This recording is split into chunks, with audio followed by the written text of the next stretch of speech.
Hello, bienvenue dans le Résumé. Aujourd'hui, on va étudier Gargantua, écrit par François Rabelais, une œuvre emblématique de l'humanisme du XVIe siècle.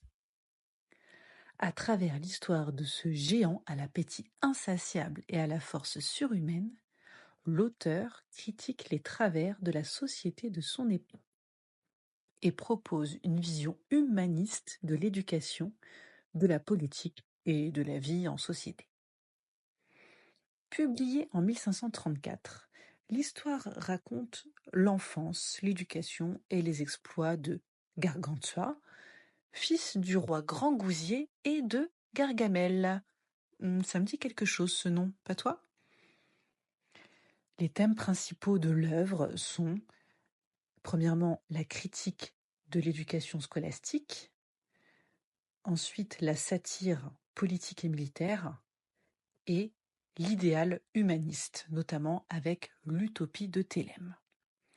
Tout ceci dans un style comique et exubérant. Mais que se passe-t-il dans cette œuvre? Eh bien, beaucoup de choses à vrai dire, mais voici les grandes lignes. La naissance de Gargantua survient après une grossesse d'une durée exceptionnelle. 11 mois. C'est un peu plus que la moyenne, et en plus, il sort par l'oreille de sa maman. Cette naissance incroyable marque donc le début d'une vie extraordinaire. Dès son plus jeune âge, il montre un appétit insatiable et une force surhumaine. Oui, forcément, puisque c'est un géant. Élevé dans un premier temps de manière traditionnelle, dans un cadre éducatif rigide et dépassé, Gargantua souffre de l'inefficacité de ses maîtres. Rabelais utilise ce passage pour se moquer de l'éducation scolastique de l'époque, qui repose sur l'apprentissage par cœur, la soumission aux autorités, loin des idéaux humanistes. Gargantua se rend ensuite à Paris.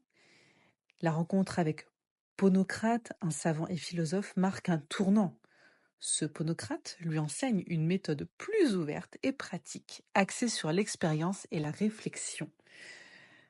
L'apprentissage par le corps, des valeurs chères aux humanistes de la Renaissance. Exactement les genres d'éducation prônés par Erasme, tu sais, Erasme, le très célèbre humaniste. Le roman prend également une dimension politique et sociale, avec la guerre entre le royaume de Grand Gousier, le papa de Gargantua, et le tyran Picrochole.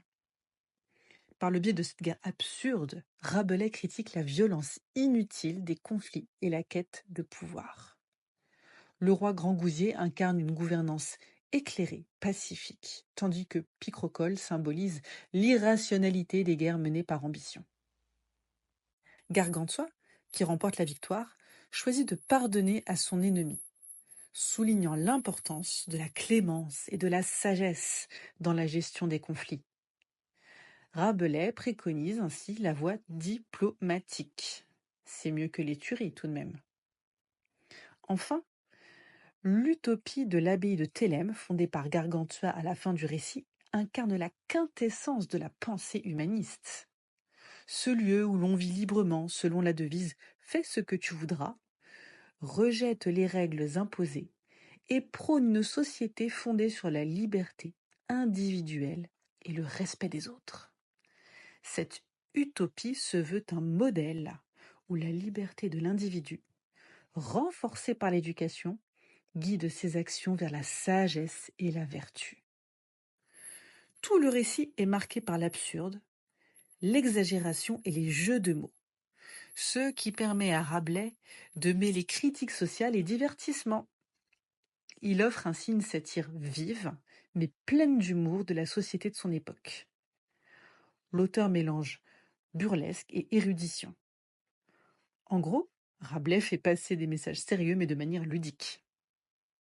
Si ce résumé t'a plu ou t'a aidé pour tes révisions, mets-moi un petit commentaire, ça fait toujours plaisir. Et n'oublie pas, un résumé ou une analyse ne remplacera jamais la lecture de l'œuvre.